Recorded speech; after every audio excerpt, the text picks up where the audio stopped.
Hospital, college, school वगैरे वगैरे ठिकाणी करू शकतो. याचा उपयोग जास्त करून हँडिकॅप माणसे करू शकतात. विदाऊट टोपण उघडता डायरेक्ट कचरा पण टाकू शकतो. याने रोगराई कमी होते. टोपण उघडणे झाकणे एक क्रिया कमी होते. यामुळे वेगवेगळे उपयोग शकतो. यात आम्ही एक सेन्सर, एक RDO यूज केला आहे. जरी आपण एखादी इथे लाईट नसेल काय नसेल तेव्हा आम्ही सोलरच्या माध्यमातून हा डस्टबिन आपण यूज करू शकतो.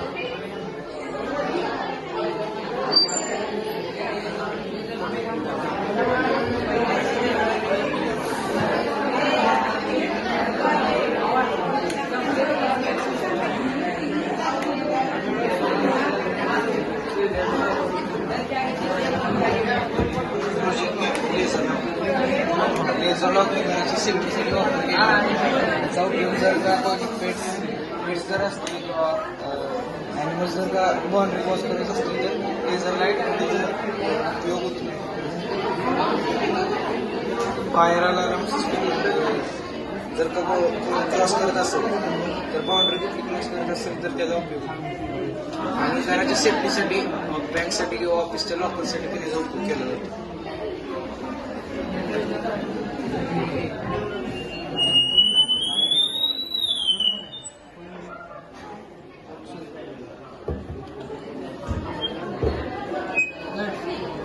स्टडी ऑफ कॉम्पोनंटचे 2 टाईप पडतात, ॲक्टिव्ह अँड पॅसिव्ह.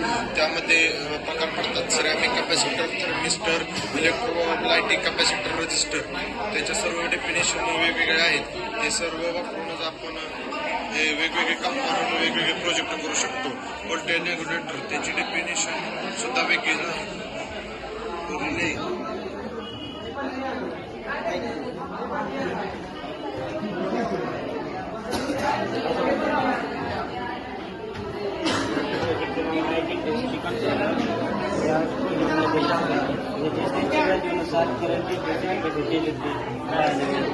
सध्या करंट फुल आहे. जसं आपण रेजिस्टन्सची व्हॅल्यू वाढेल तशी करंटची व्हॅल्यू कमी होणार. कारण रेजिस्टन्सचं काम काय opposition to flow of current. जर आपण रेजिस्टन्सची व्हॅल्यू वाढवली करंटला अपोजिशन केलं म्हणजे करंट कमी जाणार, त्यामुळे लाईटची इंटेन्सिटी कमी होणार. आणि जर आपण रेजिस्टन्सची व्हॅल्यू कमी केली तर करंटची व्हॅल्यू त्याला हाय भेटणार आणि त्यामुळे त्याची इंटेन्सिटी वाढणार.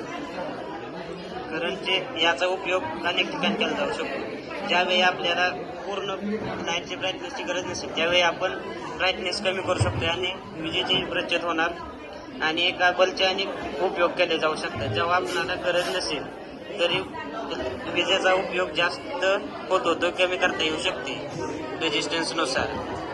ब्राईटनेस सुद्धा एक कमी जास्त करता येऊ शकतो. हा खूप सिम्पल प्रोजेक्ट आहे. खूप लाईट म्हणजे मनी सेव्हिंग प्रोजेक्ट आहे. ह्यात खूप कमी कॉम्पोनंटचा वापर केलेला आहे. त्यामुळे हा प्रोजेक्ट खूप चांगला आहे. मी तुम्हाला ॲडवाईस करेन की तुम्ही पण असा प्रोजेक्टचा वापर करा. थँक्यू.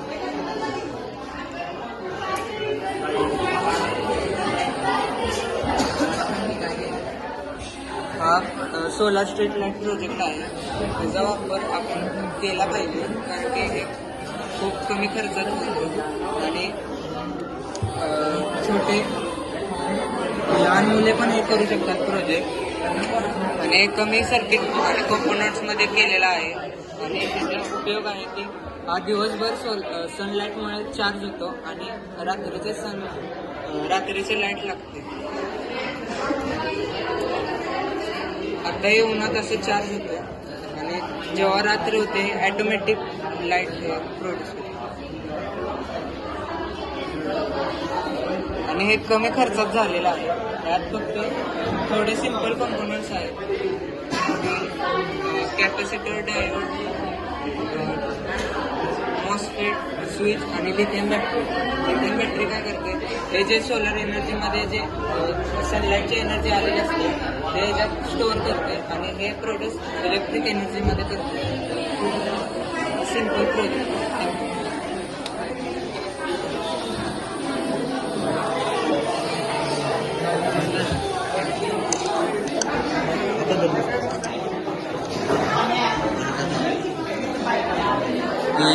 सोलार बेल आहे.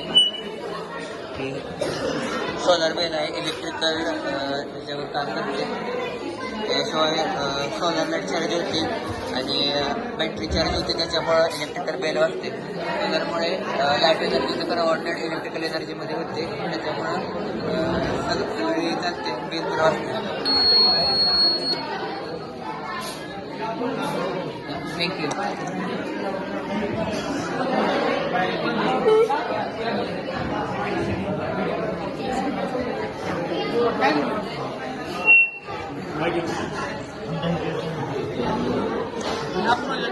या प्रोजेक्टमध्ये आपण कंडक्टिव्हिटी ऑफ इलेक्ट्रिसिटी बघू शकतो.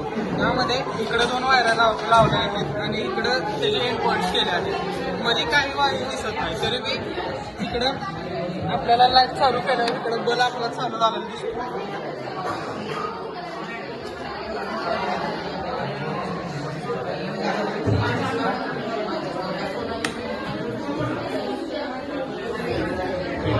Thank you.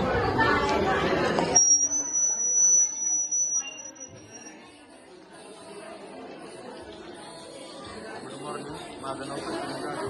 Me life I technology शिकलेली आहे. या लाईफ आय टेक्नॉलॉजीमध्ये आपण कंपोनंट्स वापरलेले सोलर साऊंड स्पीकर DC वोल्टेजचा दिलेला आहे. यामध्ये आपण मोबाईलमधनं म्युझिक एनर्जी लाईट एनर्जीमध्ये ट्रान्सफॉर्म केल्या. तीच लाईट एनर्जी